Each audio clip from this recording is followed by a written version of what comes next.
Okay, we're good to go. I think we have 12 right now, and there'll be more ads. Thank you guys, the ones that have signed on during the live portion of this. It is recorded, so if you have to bounce or something, I'll send later this evening a YouTube link so you can catch up, watch it, and sometime post the answers to my questions by Sunday. So I think we're good to go. Um, Chris, just as introduction here, known Chris for quite a few years. He started as a college student at Southeast Missouri State University. And you weren't in any of my criminal justice classes there, were you? Juvenile justice in undergrad, yeah. Oh, okay. Okay, well, see, I forgot about that. All I remember is the judo. Yeah. But Chris I was was- in my judo class for a whole lot of years while he was at SEMO, at least 6. Yeah, something like that. Might have been even longer because you probably still showed up while you were south as an officer, Uh-huh. would be my guess. So quite a few years with Chris. I think it's the second time he's come in as a speaker in our class, and he has a variety of experiences in law enforcement, plus a graduate school degree, which gives him a little bit more of a view of the research piece on this stuff. So, Chris, go ahead and explain your background. Like Randy said, I started in Southeast Missouri. I got my undergrad there. From undergrad, I went into the police academy at SEMO also. And then I got a job working as a reserve officer with the Scott City Police Department, which is just an exit south of Cape Girardeau, where SEMO is located.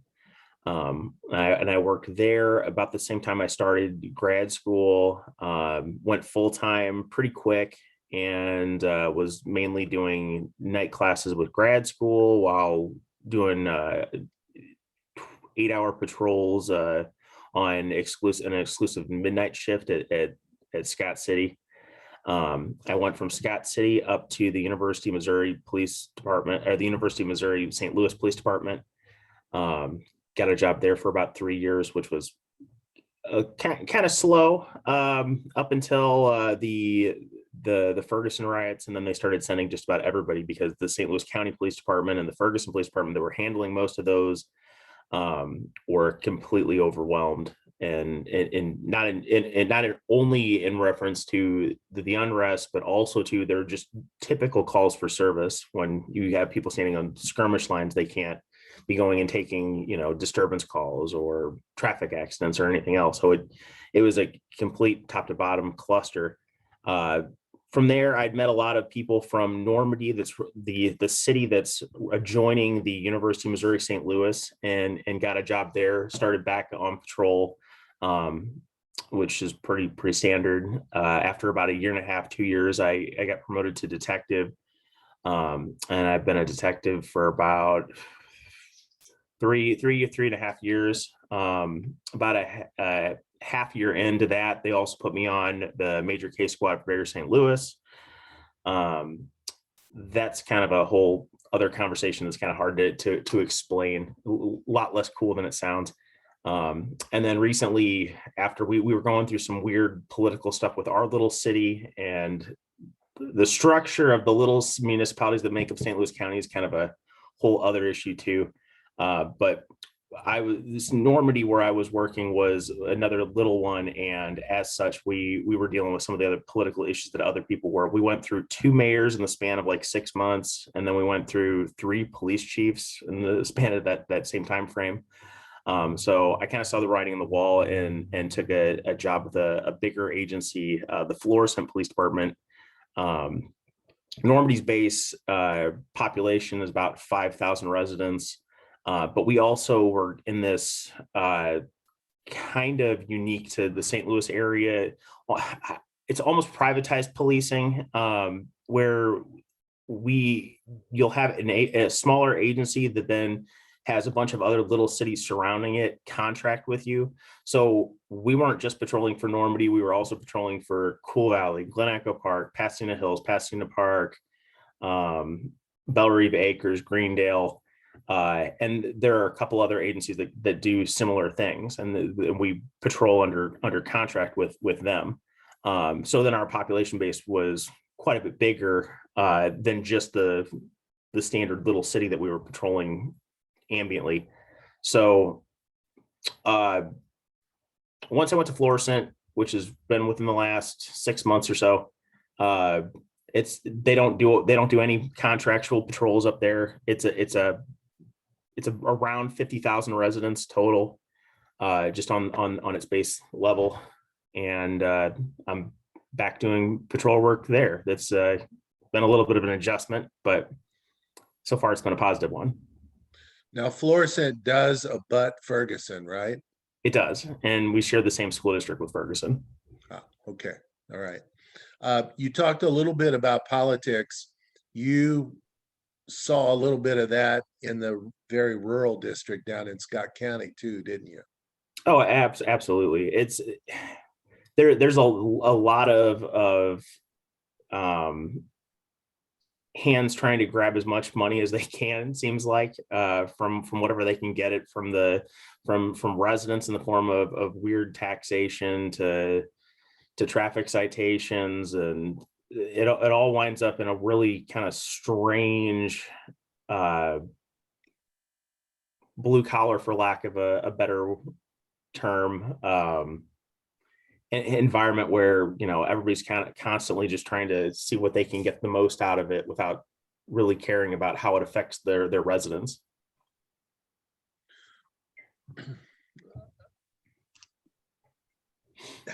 Go into a little bit, because as a detective, you were probably working mostly days unless you were on the case squad. Yeah. So when I started in Normandy's Detective Bureau, we had three total detectives. So we had an on-call rotation. I was mainly working, what was it, about 7 to 3 Monday through Friday. But then I was on call. At first, they told me I was on call until I learned how to do the job. But then we lost a detective to Wentzville, and then this is decided that we were going to, through attrition, to just absorb that position. So at that point, we didn't have an on-call rotation anymore. And then after that, they also decided that for major case, they were only going to send me instead of me and the other detective. So then I was double on call. So yeah, actually, and actually they joke that you kind of take a pay cut to go into the Detective Bureau, because then we don't work the holiday shifts like the road does. So I actually lost out on my holiday pay, and I say promoted to detective, but they make it a lateral move so they don't have to pay you more, but then expect people on scenes to respond to you as if you were a corporal or a sergeant or some other supervisor. You got to pay a lot to wear that suit coat, don't you? For the most part, they let us wear 511s and polos, except for major case or court appearances. Okay, all right. I want to get into that a little bit, the court appearances and the courtroom and the courtroom work group. It's my new terminology from my colloquium class that I taught. And I knew it existed for a long time, but never really saw how tight that group was and how they can skew policy and do so much. The judge, the prosecutor, the public defender, even the local bar. It seems they have this goal to make the ship sail a certain way. Right. Right. So how do you see that from the detective point of view? It's shifted because we're now in this kind of unabashedly criminal justice reform world, where our prosecutors here have all been kind of overturned in the last 4 or 5 years or so. So now there's this really big push towards a lot of the kind of criminal justice reform talking points, as far as mass incarceration and trying to do everything in their interest to try and reduce or eliminate bail on a lot of offenses where people would have sat before. And the push seems to be to not necessarily, there is almost no reference now with the prosecutors in particular towards conviction rates or anything, and it's all exclusively to how few people are in the jails now, which would be fine if we weren't also seeing record levels of homicides and aggravated assaults. So it's an interesting, like I want to say that in St. Louis County, they probably worked better with the previous prosecutors than they have at current. In Scott County, the relationship was quite a bit closer than it was up there. They have the St. Louis County prosecutors were always kind of, they have a lot of weird things that, and in terms of, like, for example, St. Louis County has the warrant office. We don't. When I first started in Scott City, we would write out we'd arrest somebody, we'd write out our probable cause statement, we'd email it to the prosecutor, and then they'd let you know if they thought it was good enough. St. Louis County is a complete other mess where you have to physically go down to apply. They won't tell you anything over the phone, and then you just kind of hope for the best. And frequently they don't issue charges anyway, so then you wind up just wasting your time having gone down there. And when it's something that's completely based upon prosecutorial discretion, they just send you they either come out and tell you that they're going to take it under advisement, which is usually just code for, we think it's a good case, but we don't want to waste our time with it, or they just outright refuse and send you something saying that due to lack of evidence to cover themselves in case something comes of this later, even when you clearly have probable cause. Whether they thought they could get it over the line for reasonable doubt is notwithstanding. So it's been interesting seeing how that's a change. The St. Louis City prosecutor now, they basically have a hostile relationship with the police department, and not necessarily for lack of the police department's part on that, but they Kim Garner, the circuit attorney for St. Louis City, she has a list of officers that are banned from submitting cases to her.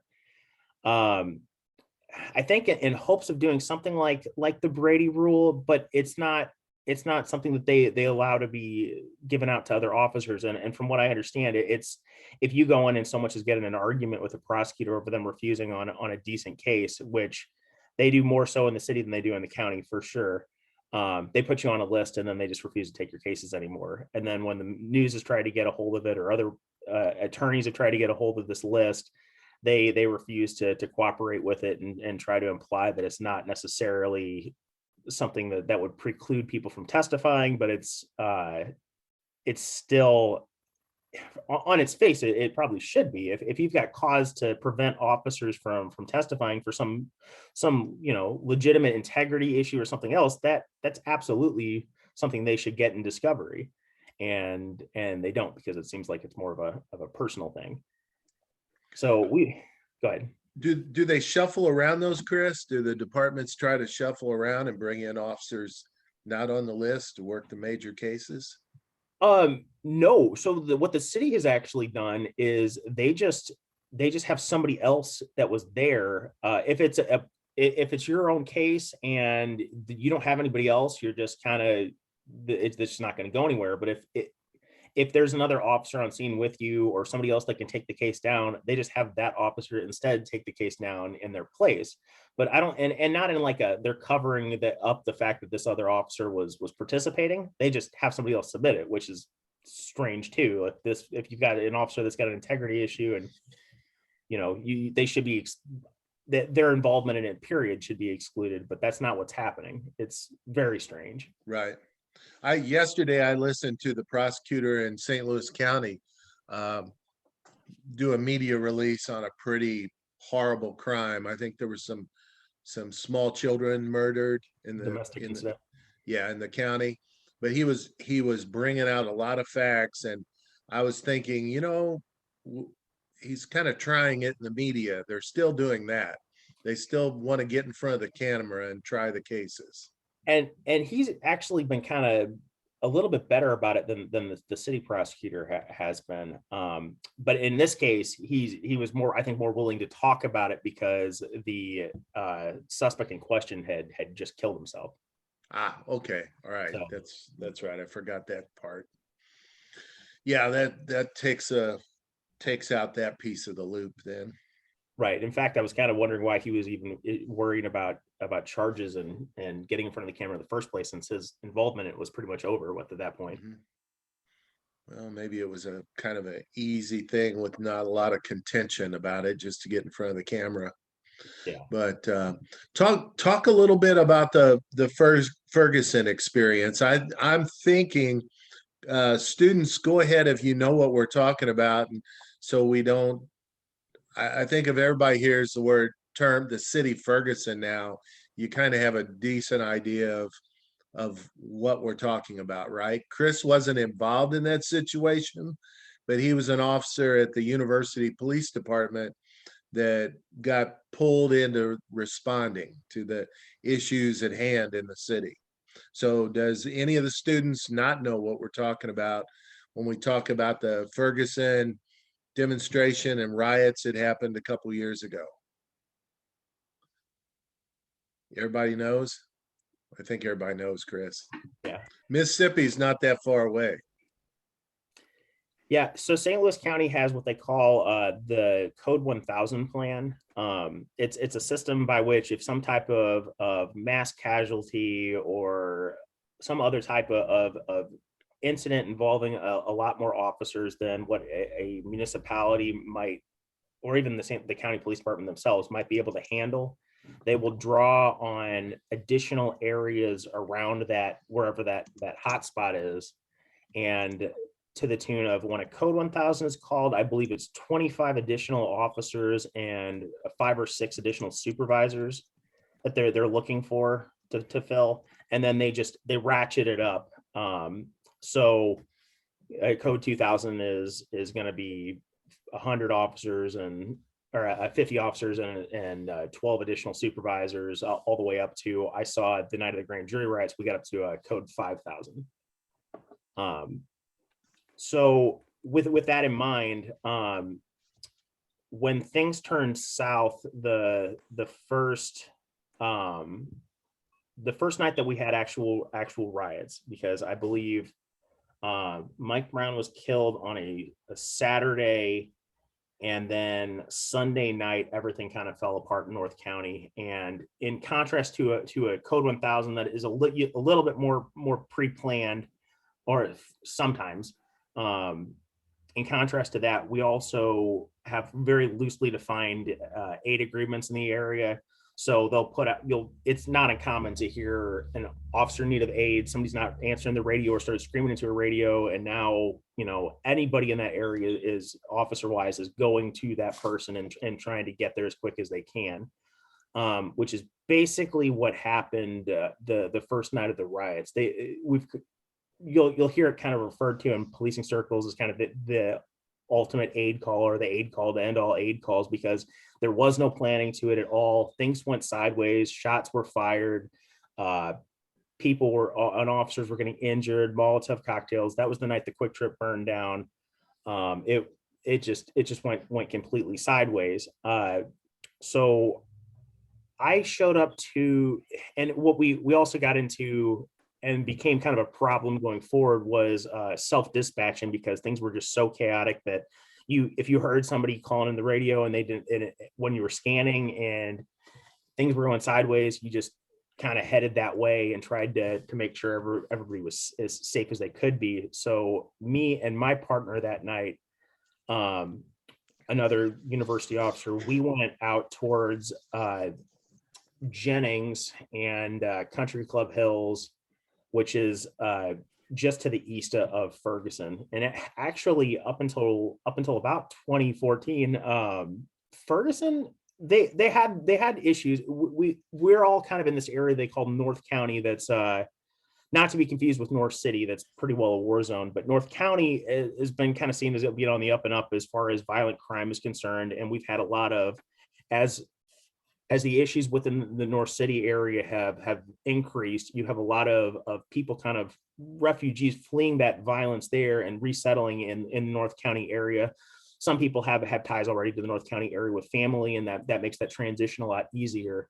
But if you've got a juvenile who's getting involved in gang related violence in the city and you bring them out here, there's no invisible wall that prevents people from following. So then, we started having rolling gun battles. We started having drive-by shootings into dwellings and stuff of that nature. And a lot of that stuff was starting to become kind of a thing in Ferguson, where 10, 20 years ago, that really wasn't the case.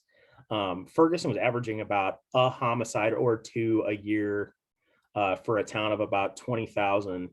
And after the riots, it's not uncommon for them to be in the like 7 to 12 range. So dramatic increases in the level of violent crime that we've seen relevant to that. Anyways, so the town immediately to the east of Ferguson, Jennings, is more of an inner ring suburb than Ferguson is, and kind of as a result of this other lingering North City violence issue, they were always having more problems. In fact, in trying to kind of keep track of my department within the past few years, and while I was in the bureau at Normandy, I was keeping track of their shots fired calls, and the St. Louis County, who patrols for the city of Jennings, they took approximately 1,200 calls for shots fired last year, to give you some frame of reference. So anyways, I was kind of in that Ferguson Jennings border, and I went to go help a couple of Maryland Heights officers who said they were out front of a Walgreens and they were getting surrounded. So then there was 4 of us, and then a couple of Country Club Hills officers, which made us 6, and 6 of us that were now being surrounded by about 200 people. The Walgreens employees had already pulled down the gates and closed up, and I'm assuming they bailed out the back at some point. At first, it was all just kind of verbal stuff, which is fine. People have the right to say what they're going to say, and but it very quickly took a turn, and then we were getting bottles thrown at us. You could hear, nobody shot at us that night, but you could not at us personally, but you could hear shots in the distance. You could hear people getting on the radio calling out shots fired. It was it was pretty crazy until we got backed up by about 20 more St. Louis County officers. And the crowd was, so we were at a corner at Lucas and Hunt and West Florissant, and the crowd was kind of on the periphery along the roadway and along the sidewalk. And as it was getting more violent and as they were throwing more and more stuff at us, particularly me and my partner, who didn't have any riot gear. So whenever we try to like say something to the other one, here'd come a bottle whizzing past your head. So as things kept, as more people showed up, they'd get closer and they get closer, and then they would be starting to kind of like curl in on the sides, kind of trapping us against the front of this building. And then just kind of out of nowhere, here comes a group of St. Louis County people to back us up, and people kind of pushed back a little bit, but they were still there. And then I don't know what exactly triggered it, but at some point this crowd just turned and ran completely across the street and just started shattering windows and trying to break into all these businesses right across the street from us. So then a county commander kind of just yelled at everybody to try and rush them. And then as we did, there's just people flooding out of these broken into buildings. And it was all you could do is kind of just play whack-a-mole with it and try to chase people out, because nobody was going to follow you if you decided to try and get in a foot pursuit with any of these people. And then you're chasing somebody into these neighborhoods that are poorly lit and you're by yourself. And I don't think it happened that night, but in subsequent nights, there were issues of people setting up ambushes in apartment complexes and stuff. So they would do stuff and try to lead officers back into areas where they were waiting for them. By at least the second week of riots, one of the nights that everybody they'd attacked this McDonald's, and the employees had tried to bar the doors, and they had locked themselves in the manager's office, and they had broken out the windows and climbed into the dining room. And when we showed up, and county SWAT team and highway patrol SWAT team deployed tear gas, all these people flooded out and then were running up the street. And then the the county air units were telling us to not to follow them because they were watching people crouched down on balconies in this Sharondale Circle apartment complex that was just up the street from this McDonald's, kind of waiting for us. Saying they looked like they had objects in their hands. So we, in total, I couldn't even tell you how many times I got called out there. The first night was just an aid call. We had a few more that kind of went that way too. Some of them were more pre-planned. Some of them, as things started to escalate and get out of control, they would have time. They would kind of call an impromptu code 1000 that would escalate. But it was a good like week and a half on the first set, with a lot more of the stuff that was in the media coming forward for after that, where you'd see more just traditional protests that were verbal stuff. That was kind of around the first time we really were seeing a lot of the blocking the street stuff. A few people getting assaulted if they tried to say anything, to protesters, if they tried to, a few of them tried to drive through the crowds even slowly, and then they'd drive a little ways up the road and then get attacked. It was weird, but for the most part, those were just more of a annoyance than the first couple nights, where we're dealing with shooting victims showing up at the hospitals, where either they were just shot random violence on the street, or gangbangers were taking advantage of everybody being so focused on these protests that they knew it was kind of open season. People referred to it as the purge a few times. It was not good. But for the most part, it kind of dulled down after the first few weeks. The media took an interest at the towards the end of the first week, but then they lingered in the area for months until the grand jury decision. And then the grand jury decision happened, and then everything that night just went completely sideways. At least one person I know for sure was murdered, and they've never been able to determine who was responsible for it.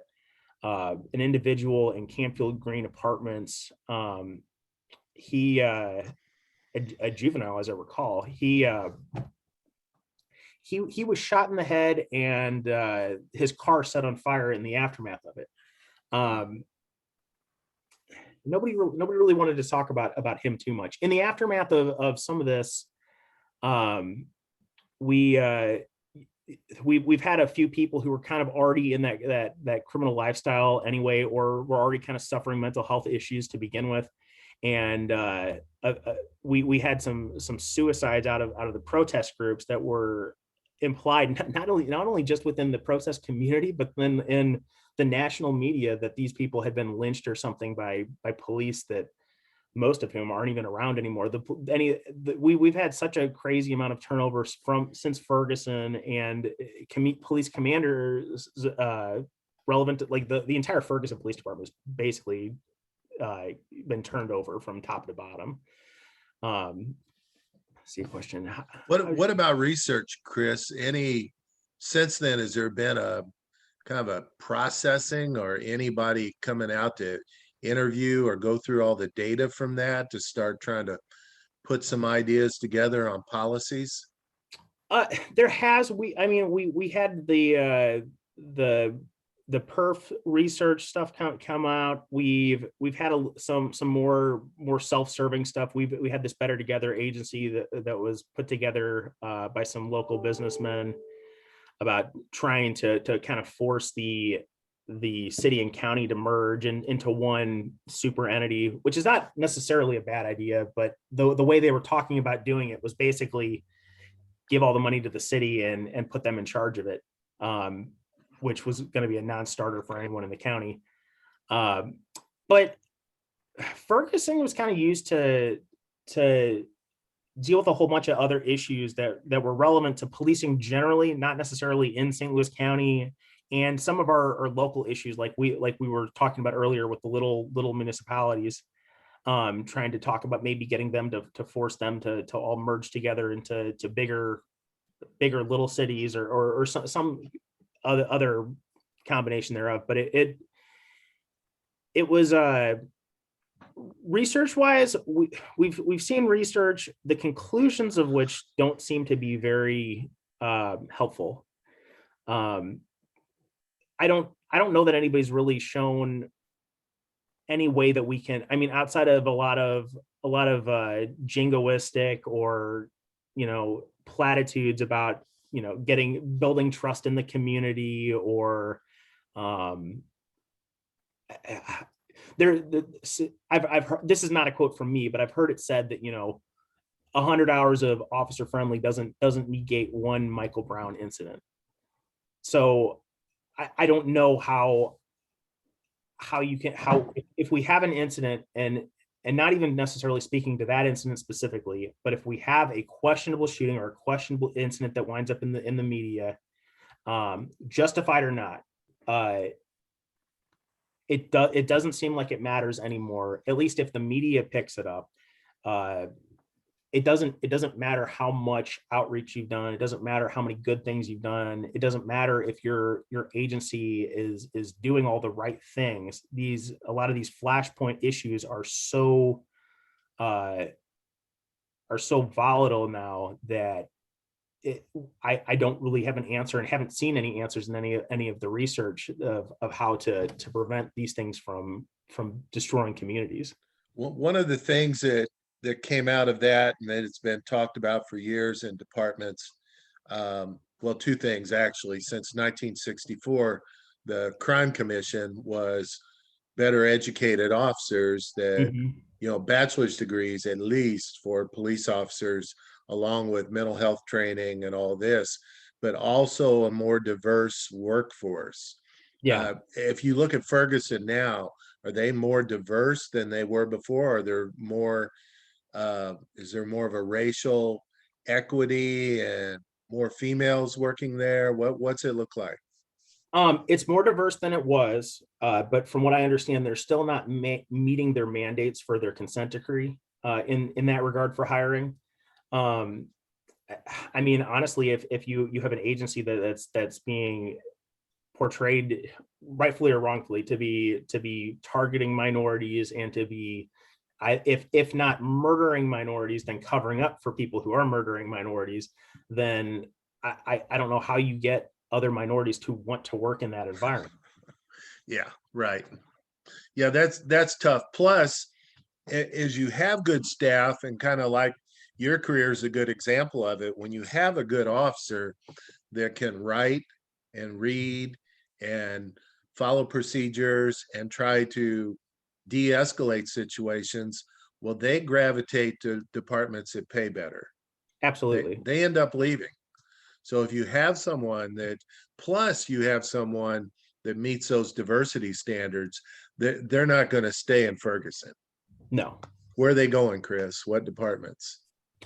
Basically everything in West County, and it's not just money is definitely an issue. And those agencies in what they call West County and St. Louis County all definitely pay more. However, frequently there's just a lot less issues. Like, I know of Black officers that have gone west, and not just to West St. Louis County, but then crossing the Missouri River into St. Charles County, because I mean, honestly, they were just sick of and tired of being called Uncle Toms and every other name in the book by other Black folks.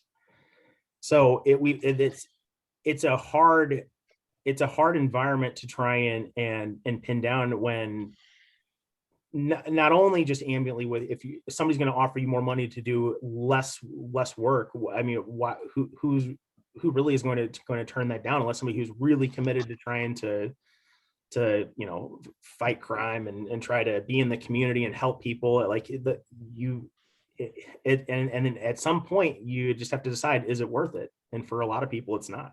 Well, God bless those that are dedicated to it and that stay in those departments, is a good example. There's a couple questions here about mental health. Um, and it doesn't have to be after the Ferguson incident, but just how do you deal with things that come in? When we these classes interview police officers and hear from agency people, especially the crimes against children seem to affect them the most. How do you deal with that? I don't know that I mean, everybody deals with everything differently. And everybody's got their own coping mechanisms. some more healthy than others, but I don't, there's a lot of things that you can't really, uh, crimes against children being a really good example, that you just kind of have to go through it and try to deal with your own. I mean, everybody knows themselves, and for example, martial arts for me has been a really good outlet for trying to blow off steam and put my mind somewhere else, and not have to continue to focus on stuff, because there's nothing that's going to normalize, nor should it, being at an autopsy for a suspicious child death. There is nothing that is going to make any of that okay. And yeah, it does affect you over time. The frequency with which you see it, and the proximity and time to it, definitely seems to be a major factor in it too. So over time, if you're not constantly dealing with those same types of cases and not seeing that same type of thing, it does get a little easier, get a little easier, get a little easier. But in those, I mean, those raw next couple days, it's tough. Yeah, that's true. As being a supervisor in that environment with 3 officers doing just child abuse and neglect cases, you can watch them start to their performance degrade if it's been a really tough week or a tough on-call weekend. You really have to get them out of the building, get them some time off, away from there, change their caseload a little bit, because it can really degrade performance and their mental health. So, wait, I'm glad you brought up the martial arts piece, because I think we've talked about this. That you and I watch Cape Girardeau Police Department doing it right now. They Yeah. build a mat room into their new place. Joey Hahn, Caleb Buis are both Mhm. doing weekly, whatever, grappling, jujitsu, judo classes. But they're really saying that it lessens that face-to-face crunch with the public if the officers are better trained and can step back and not be all worried or ready to pop off on people. Is that true? It's absolutely true. And another piece to that too, kind of going back to the professionalization standards from that came about from the 60s. One of the issues that a lot of old disgruntled cops have with the young whippersnappers coming in with college degrees and very little other life experience, they one of the issues that they you'll have a lot of people that have, quote, never been in a fight in their entire lives, and now they're dealing with somebody that is coming at them in a way that's aggressive, maybe not, and they don't have the frame of reference to maybe know that this person is maybe being loud and venting, but not necessarily a threat, or they are a threat, but they overreact to that because they don't have the life experience in that type of environment that, say, somebody who's been in the military might have. And which is not to say one is more superior to the other in terms of who should be a policing candidate, but we have a lot of those issues too that I think martial arts definitely helps, because I can go, if somebody decides to pull away from me, I can clinch with them and hang out there and use that as a place to try to de-escalate if this person can be de-escalated. And if not, I'm in a prime position to defend myself and prevent myself from getting hurt, and because of my skill level, not necessarily hurt them too, if it's not absolutely necessary. You didn't have any martial arts training before Southeast Missouri State? None. Okay. Chris had an episode. I guess you hadn't been part of that class for just a couple months when that guy attacked you in the parking lot, right? Is that Yeah, it was a early yellow. on? Yeah. Yeah. Go ahead and tell him what happened. It was when you were in college. It was early on. Yeah, no, I had a friend of mine got drunk and got picked up by some frat boys who she was with. I don't know the circumstances behind how that all happened, but they were calling numbers in her phone randomly to try and get somebody to come pick her up, and said if nobody came to pick her up, they were just going to dump her on the side of the road. It's like, no, I'll be there. Relax, just hang out for a minute. So I went and got her, and she's totally she's conscious but not alert, drunk. um put her in my car, took her back to her place, and was getting ready to try and help her up to her apartment. And some dude just totally jumped me in the parking lot. I don't know if he was trying to carjack me or what, but I was wearing glasses at the time. He split them down the middle, but they didn't totally fall off. So I was kind of trying to stagger around, like half corrected, uncorrected. And I drugged this guy down with me as I started to fall. And as I'm falling, he's trying to swing kind of for the fences wide. And I just kind of naturally threw my legs up in what wasn't an effective triangle choke, but it got my legs in between me and him so that he wasn't able to punch my face into the ground. So from there, somehow I managed to push and pull and sweep him onto his butt. And then we just kept doing sit-ups and punching each other in the face until he got up and scampered away. But yeah, after just about 6 to 8 months of judo, that was pretty well sold me on doing it for law enforcement after that. I think you're still muted, Randy. I said, needless to say, my class evaluations were really good that semester because we had a live event. Yeah. and we could go over the shrimping techniques and keeping your feet in between an opponent and you. And yeah, it was something good. I was glad Chris wasn't badly hurt in that situation. That was a horrible thing to happen, but we were able to keep that up. Chris, you want to look at those questions on the side, see what you see? Yeah. News media has quite a big effect on us. And I mean, Ferguson is the perfect example of that. I don't know that it would have become the flashpoint outside of like the first week that it was, had it not just been this constant push and then these constant drips of news articles. I mean, for example, there was an incident that came up from I think 2011, 2012 that involved them, and they kept showing this picture of this guy that had dried blood down his face, and the headline was always Ferguson police beat this man and then charged him with property damage for getting blood on their uniforms, and that wasn't untrue. But it was also in the span of a fight where this guy broke a jailer's nose, tried to break out of the cell, and was engaged in this huge fight that sent at least one officer to the hospital. This had nothing to do with they just beat some innocent guy on the street for no reason. But there was stories like that just constantly getting put out because Ferguson was the hot topic of 2014, and it just more kindling to the fire, and it just without fail. I remember even after the grand jury riots were done, there was a big push to try to get the police chief fired or to step down or some combination thereof. And then when he finally did, it was a national news story, and they were reporting on we're getting word that he may be stepping down tonight, blah, blah, blah. Well, within either that night or the night after it was when 2 officers got shot in front of the police department during a protest. And I was there for that. And it just seemed like every single time that Ferguson wound up in the news, it would just trigger another protest, and it would get more people down there. And frequently we were seeing people that had no connection to the area whatsoever, not even to the region, people from out of state that had come in. And without going into, you typically hear people try to support their own community and say it's all outsiders, nobody's really that angry internally, and that's not true either.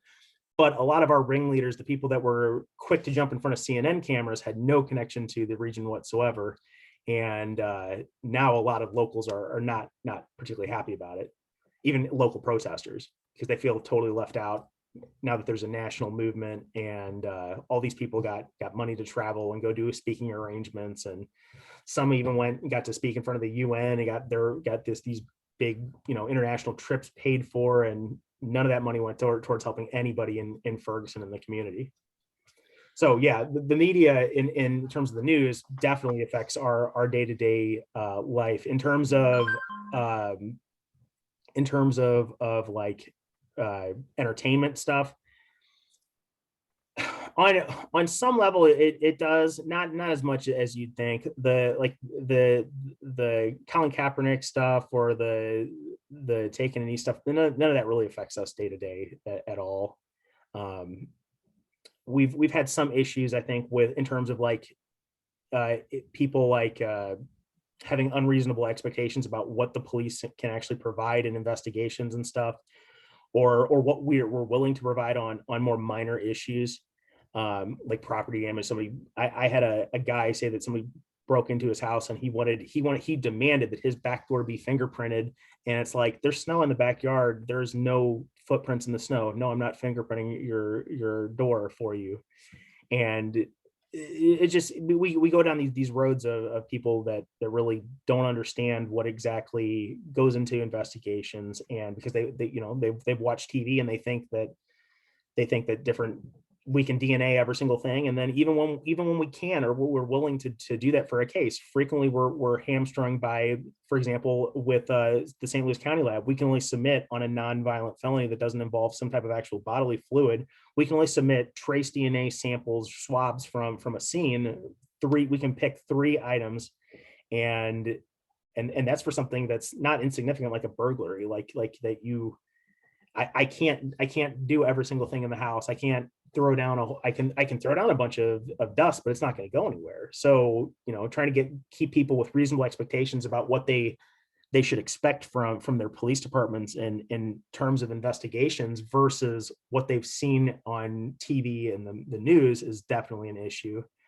Another aspect that's becoming kind of a related issue is some of the more some of the more community oriented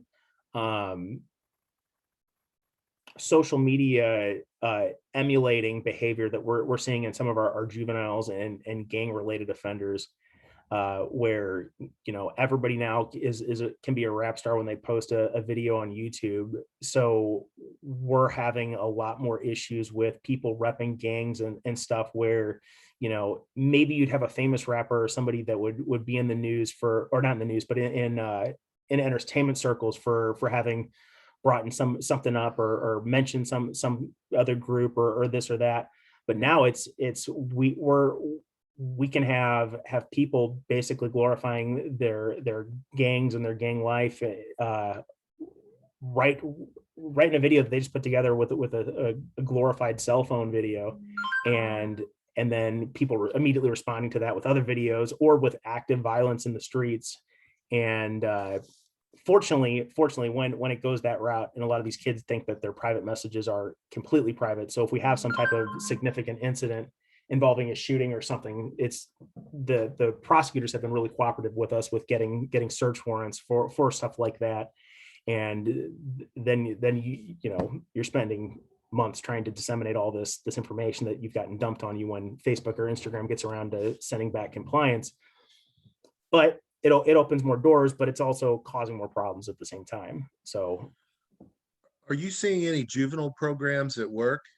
I know you just moved departments, so you're not real familiar with the Florissant community, but when I was in Florissant, especially in the summer, the community college in Florissant had a huge summer program that brought in kids from all over the county and the city. Do you see any juvenile programs there working, or maybe even juvenile probation working with the kids that you're working with? I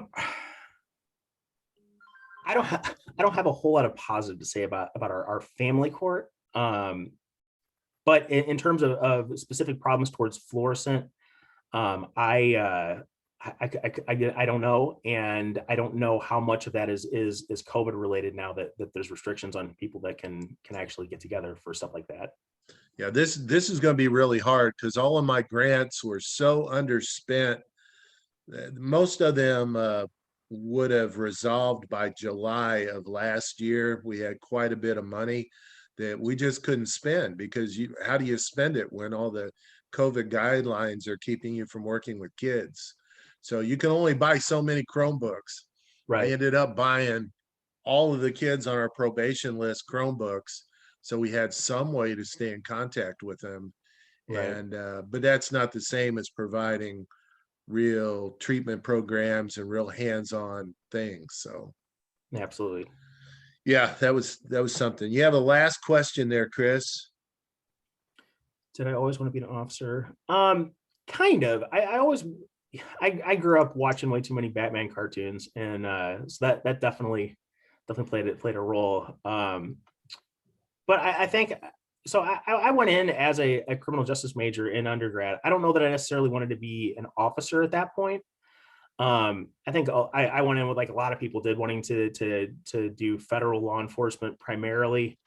And over time, I've been kind of, the processes to do that are very long, and frequently, if you don't just absolutely tick all of the boxes of what they're looking for at that moment. Like for example, when I was in undergrad, the FBI was big time looking for, anybody with experience with foreign languages in Middle Eastern countries was their absolute go-tos.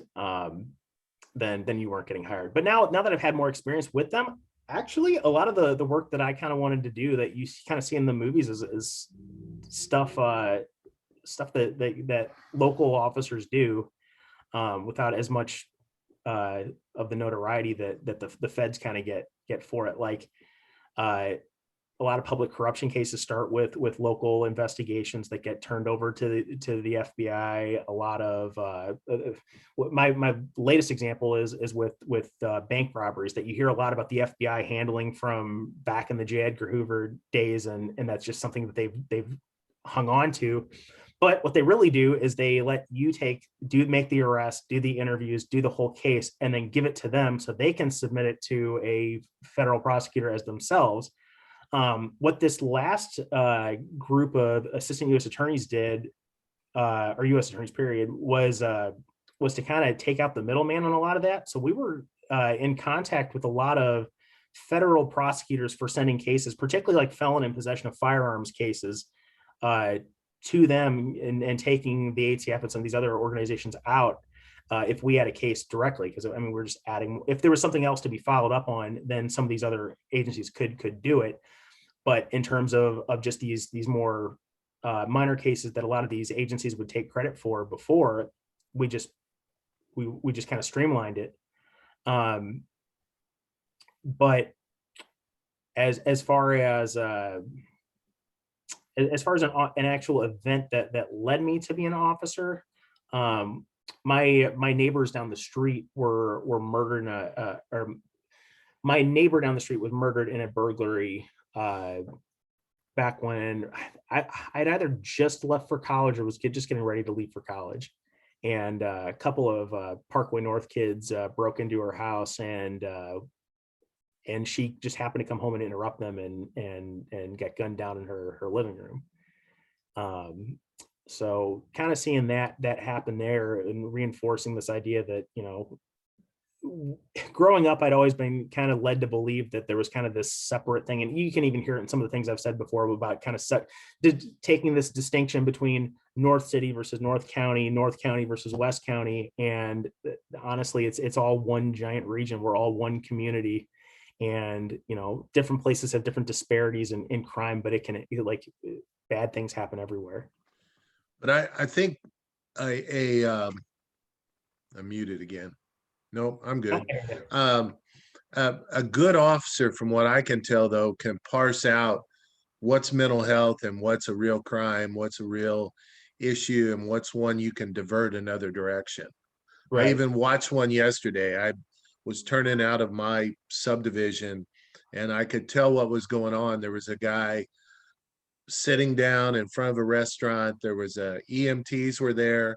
There was 3 officers kind of around, and I could tell they were talking them in to going with the EMTs. There was no contact. Everybody was standing back, no issues. I see a lot better treatment with mental health now. Are you getting quite a lot of training in that area?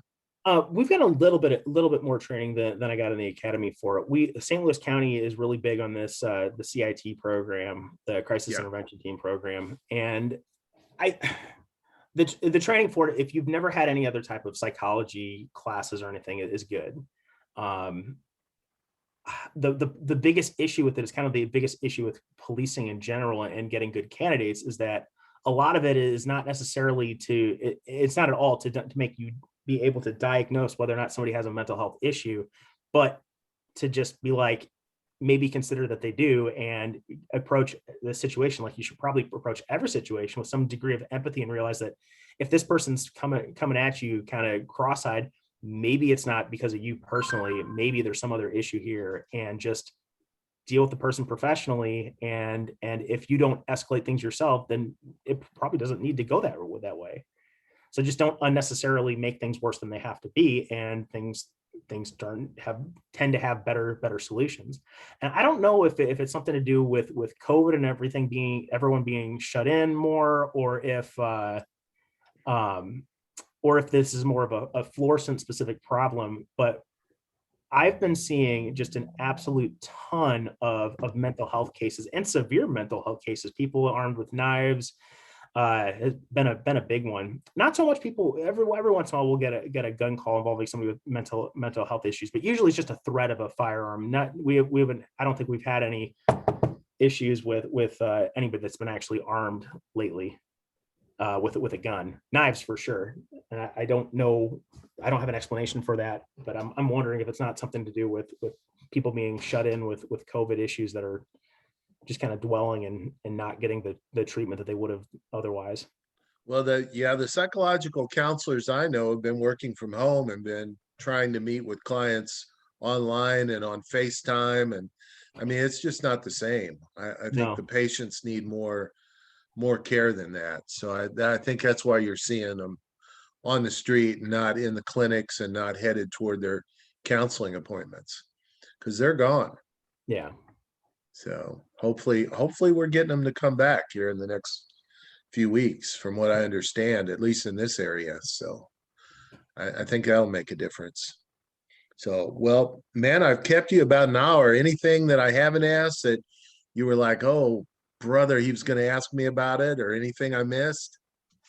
Nope. I think All right. that covers it. Okay. Well, maybe all this gets taken care of. I'll get to see you compete in a tournament or two, or I don't know if you're still doing that or just Off trying and to on. work out. Off and on. I'm trying. I haven't really competed since like 2018. But my schedule's been a little wonky the past few years. A little busy. Yeah. So, Well, that's completely understandable. still training. Well, I appreciate it, Chris. Thank you very much. I think we covered a lot of territory here with this tonight. Yep. So students, thank you very much for being on, asking great questions. And Chris, I'm going to close her down. All right. Sounds good. Thanks a lot, man. No problem. All right. Students, any questions for me before I pull off on any of the particulars on the class? You can just open up your mics and ask if you have anything for the good of the group. So everybody, all my content's so great that you guys are just masters now, right? That's good. Okay. If you need anything, you know how to reach me, right? Since I retired January 1st, I've been really quick on those emails. But if you need to text me, if you're not getting an answer for some reason, use a different direction, text or email, call, whatever you need. I'm right here for you. All right, guys. Thank you very much. Good night. Good night.